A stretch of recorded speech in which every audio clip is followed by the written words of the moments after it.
Unanswered questions about ghost dick. Surprise! Did Gale orchestrate some of the events in this film? And You're going to the fucking morgue. who was her inside connection? Was it Billy or Stu? Hear me out. I'm not saying Gale was one of the ghost faces, or that she physically killed anyone, or had any plans to do so. But I do think she's responsible for some of the chaos that ensued in Sydney's life, that made her life a living hell, because she is far from innocent. So let's break this down from the beginning of the film until the credits roll. Gale is at the right place at the right time every single time. Too many times to be coincidence. After the murders of Casey Becker and her boyfriend Steve, she's up front and center with all the other 90 news vans in Woodsboro. Now this is nothing out of the ordinary, but let's fast forward to later that night when Sydney gets attacked. After Sydney's first encounter with Ghostface and Billy shows up, the cops don't even have time to take Billy off before Gale and Kenny show up to cover the story. Now take in mind, even if Gale was keeping tabs on Sydney, Sydney wasn't even supposed to be there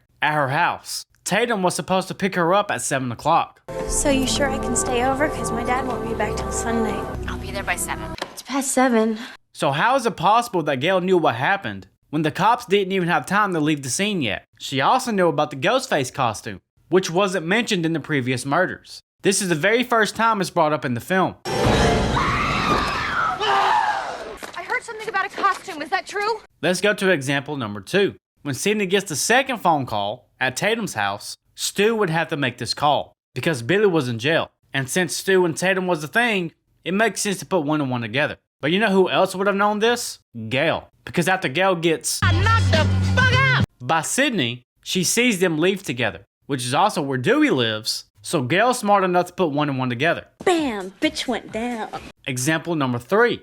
Gale is still at the school when Sydney gets attacked in the bathroom. There may seem like there's no connection here, but if we look at Gale's motive, it seems like she genuinely cares about Cotton and wants to try to help him. If I'm right about this, I could save a man's life. But after her conversation with Sydney outside the school earlier that day about Maureen's murder last year, it's Gale who puts out in the open that Maureen's murder and Casey and Steve's murders are related. So far, nobody has made this connection. It's Gale who puts that out there. This is the first time it's ever brought up. It's never brought up in the film by the characters, by the police. Gale makes this assumption first, which leads me to speculate that the mysterious Ghostface that attacks Sydney in the bathroom may have been tied to Gale, putting them up to it. Because at this point, she would do anything and everything to boost her stardom. And if things don't happen, she's gonna make things happen for her profit, her stardom, and her story. Do you know what that could do for my book sales? I'm not saying that she would pay people to harm Sydney, but I'm pretty sure she would slip a 20 to pay some asshole kids to scare Sydney just to boost the story a little bit more. Example number 4. She's at Stu's party with absolutely no reason to be there. And when she gets caught by Dewey, her excuse is, Well, you just never know when or where a story will break. So just to reiterate, she has no business being at this party, and her reason for being there is in case another murder happens. She's like, you never know. Like she had a hunch. Example number 5. She's the one who spots Neil's car, not Dewey. And sure, that could be 100% coincidence. But again, how many times can we call all of these things coincidence? She is always at the right place at the right time. How does she keep knowing where to be? How does she know that shit's about to pop off? At the school, at Sydney's house, at the party. For Gale to be just a journalist, it's like she's getting updates straight from Ghostface HQ. Now, I'm not saying that she knew or didn't know that Billy and Stu was Ghostface and that they was killing people. If they knew she knew, they probably would have Sliced and diced. her too. But there is something really particular and malicious about Gale in this first film. She wasn't afraid to bury people if it contributed to her success, using Dewey as a puppet, disregarding what is morally right. Gale is the only major character in this film to walk away unscathed. Sydney stabbed up, Dewey stabbed in the back, Randy gets shot, Billy and Stu are 6 feet under, Tatum's hung up like a Christmas ornament. But no, not Gale. And throughout the film, Gale is never in real danger. She never even has an encounter with Ghostface. What's interesting about her motive is that Gale tells Dewey, People treat me like I'm the Antichrist of television journalism. which is basically her entire motive. She takes a lot of criticism, and all she would need to change the way people see her is to make her the hero journalist who breaks the story, which is why she could have orchestrated some of these events. She wanted to be that hero journalist, the one who cleared Cotton's name. saves Sydney, and redeems herself as an eyewitness on live TV. Near the end of the film, Gale grabs the gun, confronts Billy and Stu, and rehearses the story that will make her the hero. Finds the gun, foils your plan, and saves the day. When Billy kicks her and takes the gun, he doesn't kill her. He just leaves after realizing that Sydney's gone. When he says, "Works better without the safety on."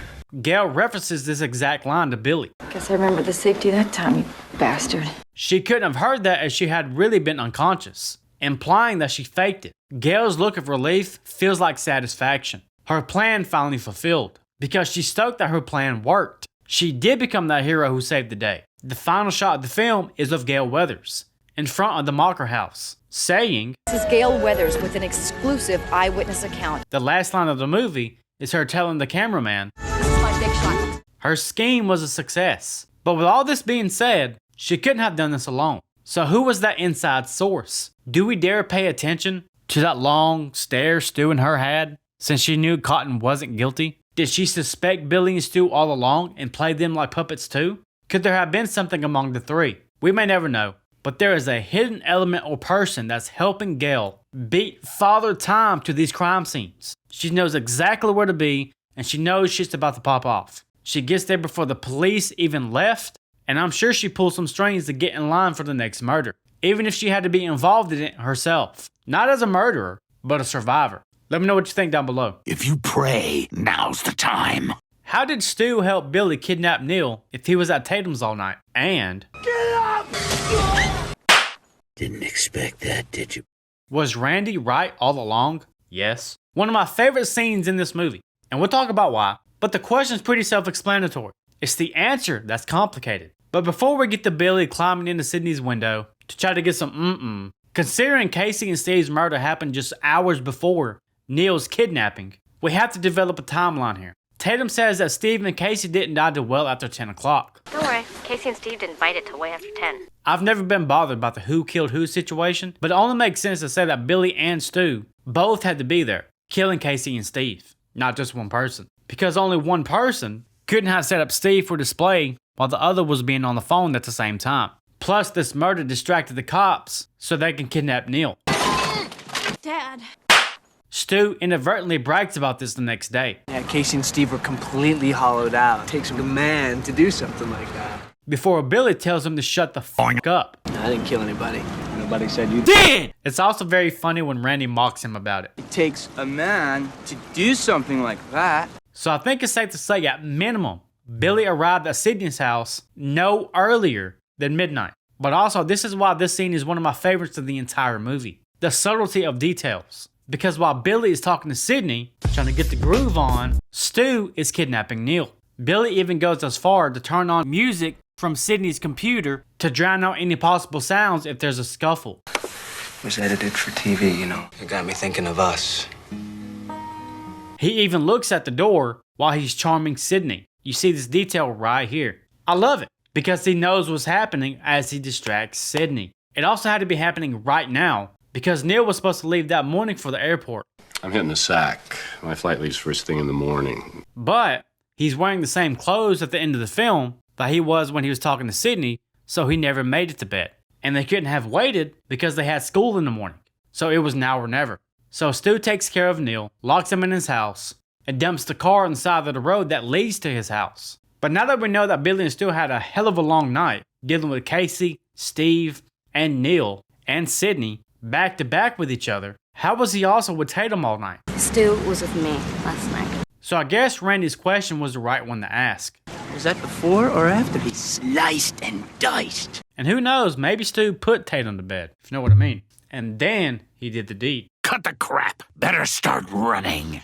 Who called Randy at the party? This is a small one, but a pretty significant detail if you think about it. That random phone call to Randy at Stu's house during the party, where he tells that Principal Hembry had been gutted and hung from the goalpost. They found Principal Henry dead, gutted and hung from the goalpost on the football field. It's that call that sends every drunk teenager there back to the school so they can witness this horrific event like they want to see his fucking guts spread out all over the fucking floor. That's disgusting. I don't remember the 90s being like that. But the question is, who made that call? Maybe Stu actually made this call to his own house to clear everybody out. It makes sense. That would have been the perfect ploy to get everybody out of the house. The party thins out, Billy gets giving Billy and Stu the privacy they need to set their final act in motion. But what if it wasn't Stu? What if it was actually some random teenager, another friend of Stu's, giving him the news? Because I've always thought in the back of my mind, what if them teenagers all stayed there and it was their plan to gut every single last one of them? Instead of a handful of victims, you could have had 15, 20,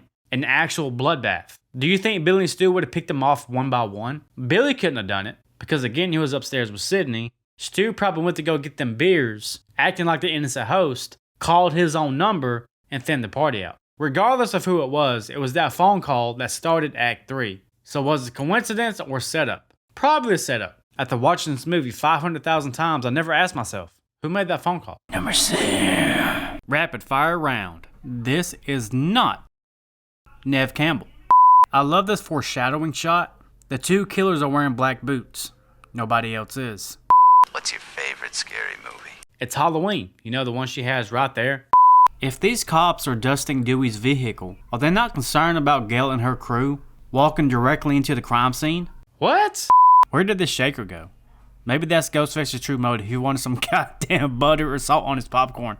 There are certain rules to successfully survive a horror movie. You can never have sex. Sydney had sex. You can never drink or do drugs. But you're drinking. Never, under any circumstances, say, I'll be right back. But Gale says, I'll be right back. Be right back. This is another one of my favorite foreshadowing moments. Notice these two ghost faces are wearing nearly identical clothes as Billy and Stu. The guy on the left, example here. The guy on the right, example here. Plus the difference in height. Pretty cool. Uh-oh, is this Stu checking his head for injuries from the night before? I never knew Tatum was a football player. Shout out to Mitchell for pointing this out. Hello? Practice ran late. I'm on my way, okay? Who needs a knife? I'm already under your skin. How did Sydney and her dad not know about Maureen's affairs? And Movies don't make psychos. They make psychos more creative.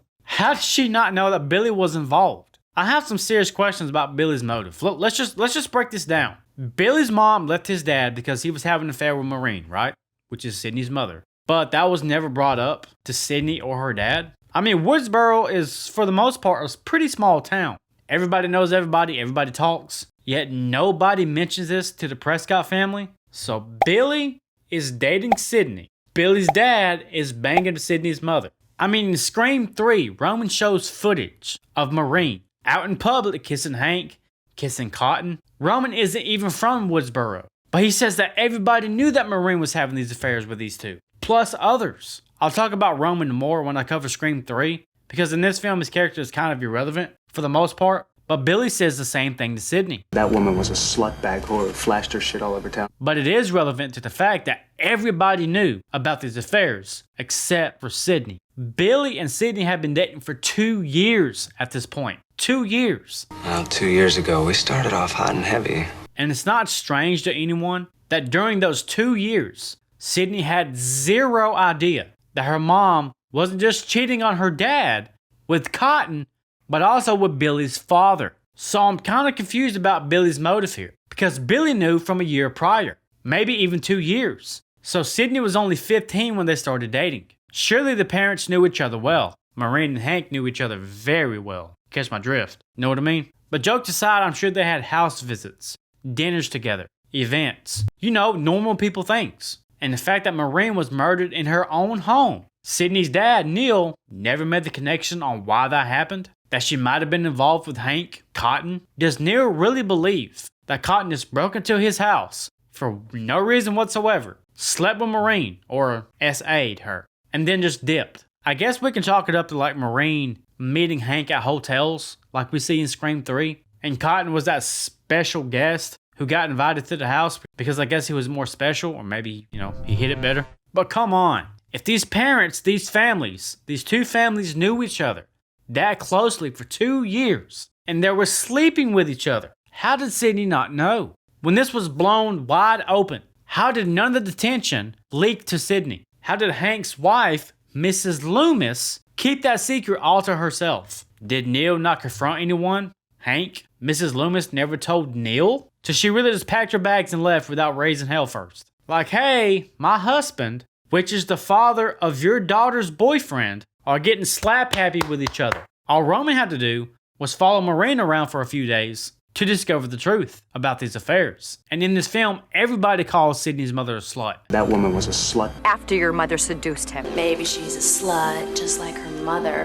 Maybe he was having an affair with your mom. There's been talk about other men. Mother was no Sharon Stone. So from Roman, Billy, Stu, and Gale have all said that the entire town thought that Maureen was sleeping around with multiple men. Why is Sydney so shocked when she finds out that one of them is Hank? They just added Hank to the list. She was like, oh my God. Oh my God. So let's look at the timeline here, because timelines is where everything interesting comes from. Billy and Sid has dated for 2 years. The affair was revealed between Maureen, Hank, and Cotton. Billy and Stu murdered Maureen.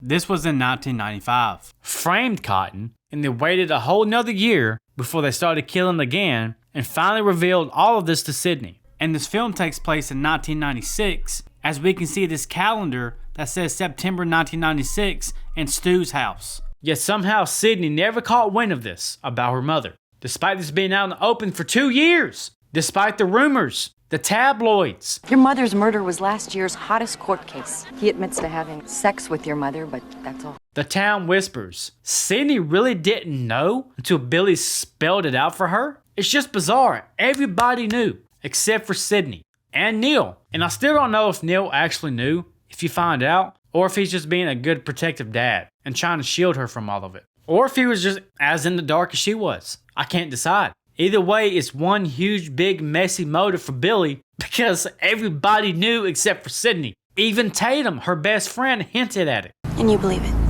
I mean, you can only hear it so many times before you have to start believing it. So to sum this question up, Billy's father and Sydney's mother was banging each other.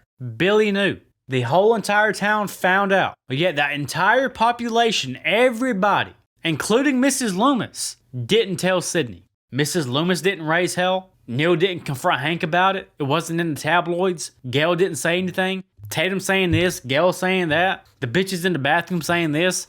Sydney, baby, come on. How did you not know? He left his coat at your house after your mother seduced him. I saw him leave wearing it. So you saw Cotton leaving your house. Why do you think he was there, Sydney? Are you in denial? So you did know your mother was having an affair with Cotton while your dad was out of town. What's your favorite scary movie? What happened to Gale's camera footage? Was it destroyed? Or I'll cut through your neck until I feel bone. was it recovered and used for the Stab series? Let's talk about the biggest piece of evidence that would have spoiled Billy and Stu's plan anyway, even if they was successful. Gale's infamous little tiny hidden camera. The one she hides under the TV that records the living room, that captures Randy, and the fight between Sydney and Stu, where Stu gets a face full of Jamie Lee Curtis. You with a set of lungs like that. Tits. The kitchen where Billy spilled the beans of truth out to her about the entire motive and the killings of last year. And the hallway scene. And the only time, as of today, we see Sydney in the Ghostface outfit. Although not perfect angles of the events, there's enough to put 2 and 2 together. And we know this was recorded, not just a live feed, because Gale instructs Kenny to do so. It'll be fine, just record it. Placement is perfect.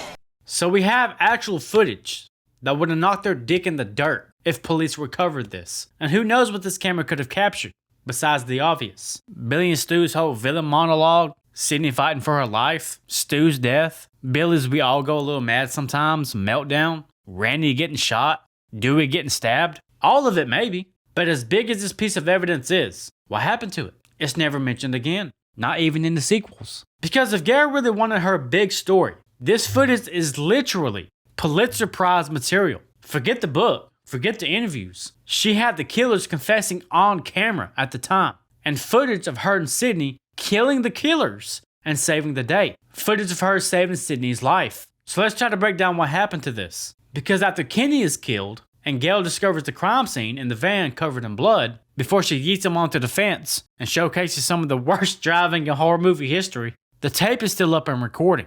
But Billy and Stu make this comment here. Man, I thought she was dead. She looked dead, man. Still does. So that means Stu checked on Gale after the crash. So was he smart enough to destroy the evidence right then and there? Maybe so, but if that's the case, that wouldn't explain certain aspects about the Stab franchise and its pivotal moments, such as, how did they know Randy's exact lines? How did they recreate Billy and Sidney's hallway conversation word for word? How did they know the layout of the finale? Because Gale recorded it and they used the footage? Or did Gale, Randy, and Sidney give first-hand accounts of what happened? Because Randy gets killed in Scream 2, but he had a whole year to recount the events at the end of this film. And you know Gale, she's going to capitalize on this, and if she has that footage, she's going to use it to boost her stardom as quick as possible. We end the movie on Gale, giving a full televised report of her first-hand eyewitness account. And I'm sure one of the first things she would have checked was that camera to really seal the deal. So back to the original question.